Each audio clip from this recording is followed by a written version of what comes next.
Today is a special day.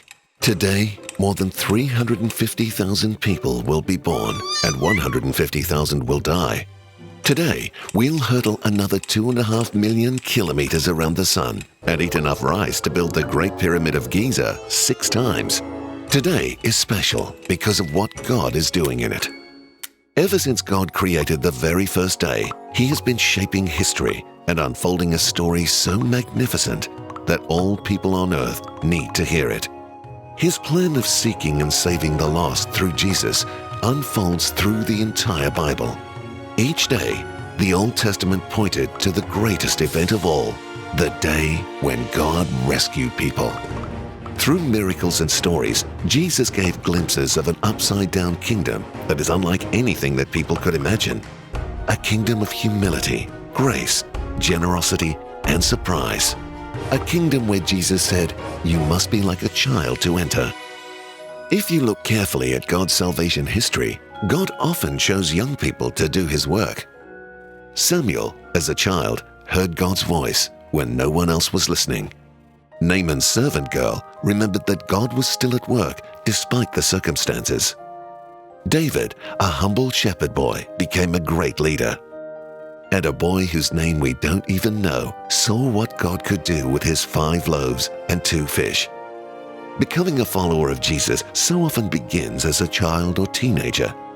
When the disciples struggled to understand the kingdom, Jesus explained it with a child. Today, 50% of all humans are young. Today is an extraordinary day. But for many, today is also a sad day. Today, more children will go hungry than ever before. More will be abused as slaves, laborers, and soldiers. Today, children are easy targets for advertisers and corporations. Many will struggle to get an education. And today, it's estimated that 1/3 of all children in the world have never heard about Jesus. But today, we are seeing God at work shaping children and shaping the world through them. Today, children are coming to Jesus across the world and learning how to follow Him daily. In many places, children are arriving at church of their own accord, being prompted by God. 20 children in one country have Bibles because their 10-year-old friend believed it was the best gift he could give them. A former child soldier leads a new life because he met a pastor with a football. He now leads a church.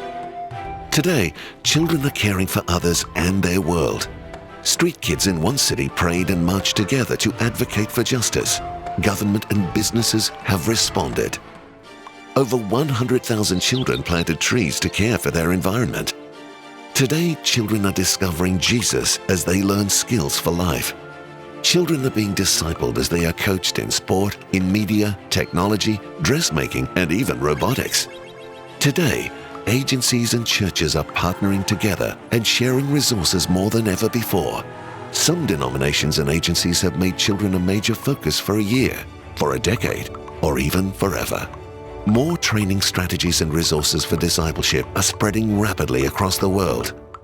Each of these stories is a glimpse of real children and adults making a difference in shaping their world God's way. Children have always been a part of God's plan, but they haven't always been a big part of ours. Today, there are 2 billion children in the world. Children need to be a part of our plan today.